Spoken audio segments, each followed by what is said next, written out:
American voters are going to the polls today to decide who will be their next president. Donald Trump and Kamala Harris campaigned right up to Election Day in what's widely expected to be one of the closest races in modern US history.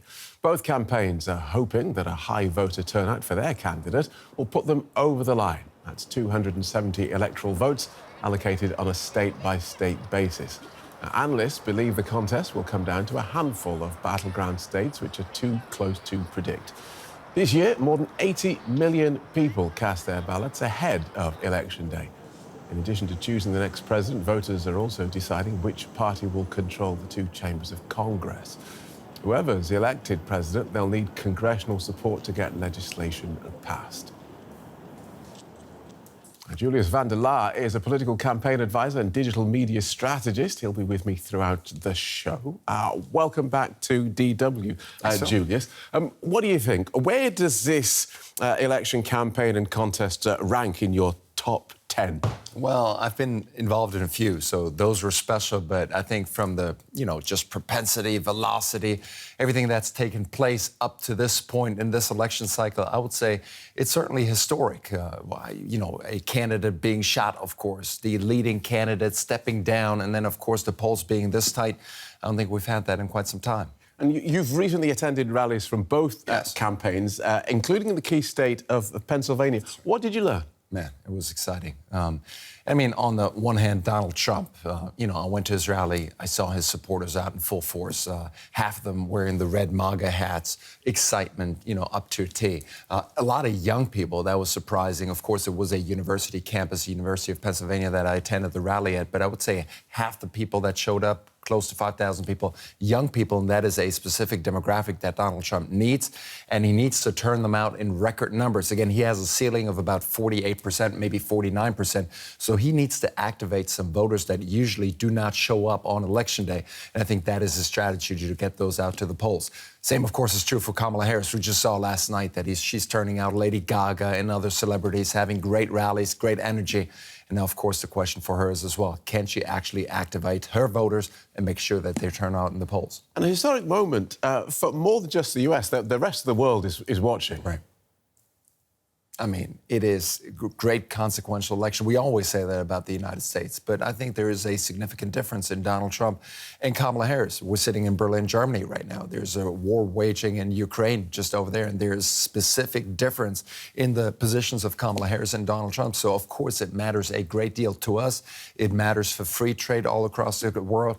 And, of course, it matters with regard to foreign policy, especially also for migrants wanting to enter in the country in the United States. So a lot is at stake on a very different levels. OK. Julius, stay with us. Julius van der Laar is going to stay with us for the whole of this programme. We'll be back with you in just a moment. Let's find out now from Melissa Chan, who's doing the electoral college maths that will lead one of the candidates to the White House. For Kamala Harris and Donald Trump, there are only a handful of states that really matter in this race, where either candidate can build their path to the presidency.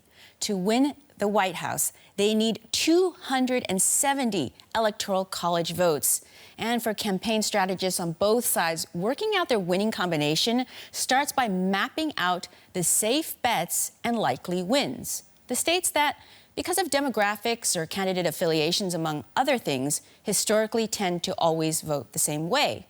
And that is most of them. It leaves us with 7 so-called swing states still in play, also known as purple states because they swing between Republican red and Democrat blue. And it's in these places where this election will be decided. Those are the states of Nevada, Arizona, Georgia, North Carolina, Pennsylvania, Michigan, and Wisconsin. And here's the thing, neither candidate needs to take all of them for victory. So what winning combinations could work for them? Let's look first at Donald Trump.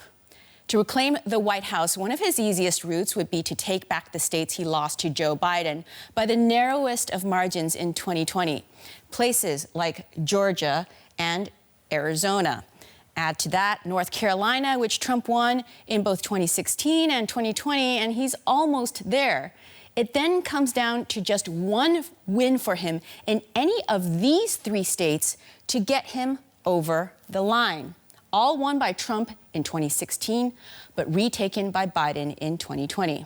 Pennsylvania is arguably his main focus, the place where Joe Biden captured the presidency in 2020. With its 19 electoral college votes, a win here would promise victory, or it could open up other routes for the former president if he doesn't win in, say, Georgia or North Carolina. Okay, so what about Kamala Harris? How might she build her way to the White House through these 7 battleground states? Well, her best path to victory is probably through what are called the blue wall states of Wisconsin, Michigan, and Pennsylvania. Capture those and she'd hit exactly 270 for the win. But say the Democrats fail in the big state of Pennsylvania.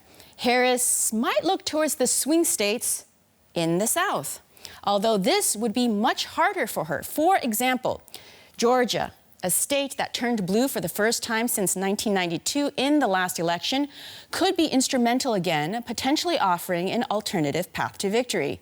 If Harris wins here, she just needs 3 more electoral college votes.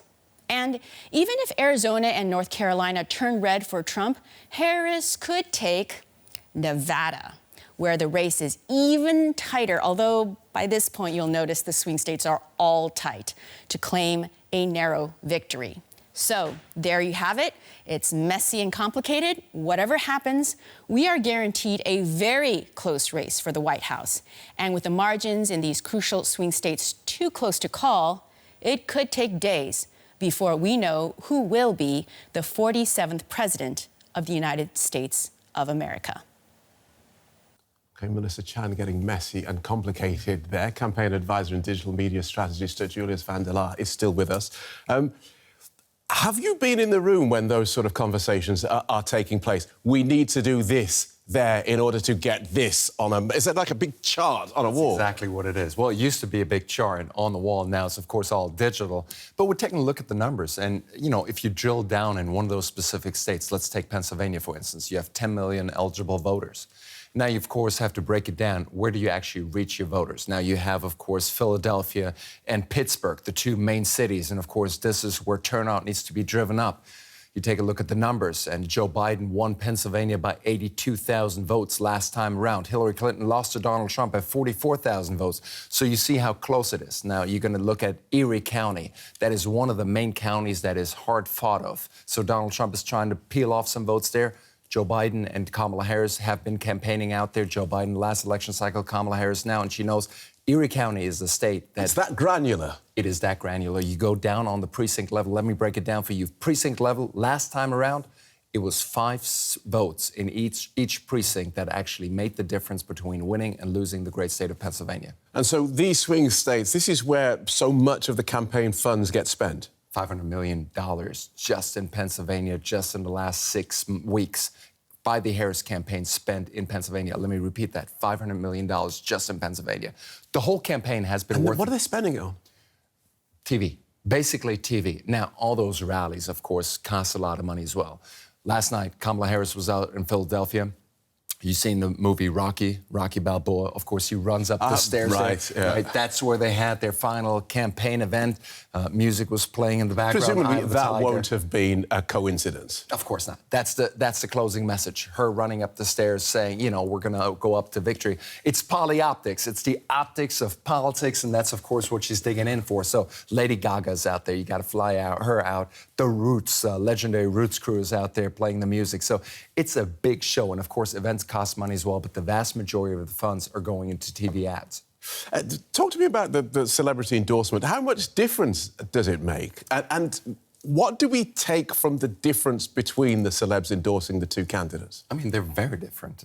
Just in terms of what difference does it make, we don't know until after Election Day. Of course, it makes a difference if Taylor Swift endorses Kamala Harris, writes a post after the election, after the debate. And, of course, you get a bunch of viral signals throughout social media that the campaign can pick up and target voters right after that. But, you know, Donald Trump has viral supporters as well. Kid Rock, Hulk Hogan ripping up his shirt over at the Republican National Convention.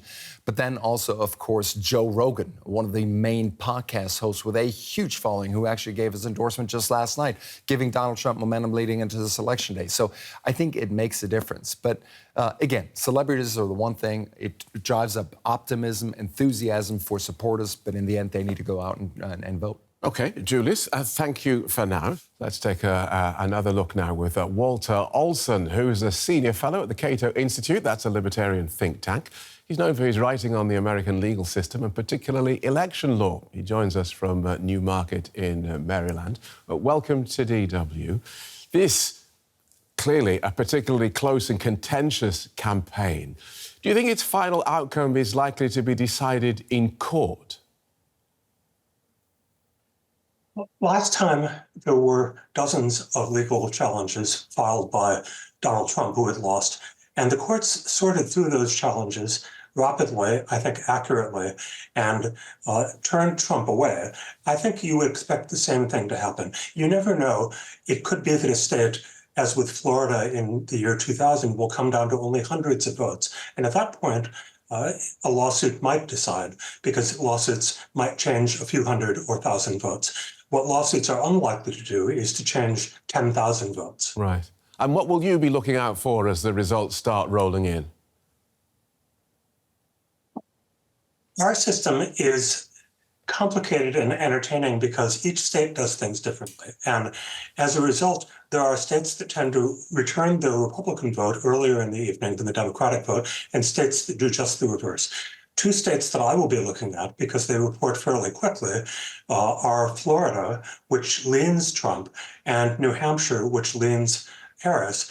If they are not coming through with those expected victories, then one candidate has a lot to worry about. Right. Florida, in addition, is a state with a lot of Hispanic voters, and the Democrats are hoping that shifts in the Hispanic vote over the last couple of weeks might put them over the top, not necessarily in Florida, but in states like Pennsylvania. Florida would be able to tell part of the story on that. Kamala Harris has described this as one of the most consequential elections of our lifetimes. One of the reasons for that is that we're now in an era in which the Supreme Court has ruled that the president has absolute immunity from criminal prosecution for actions within their official duties.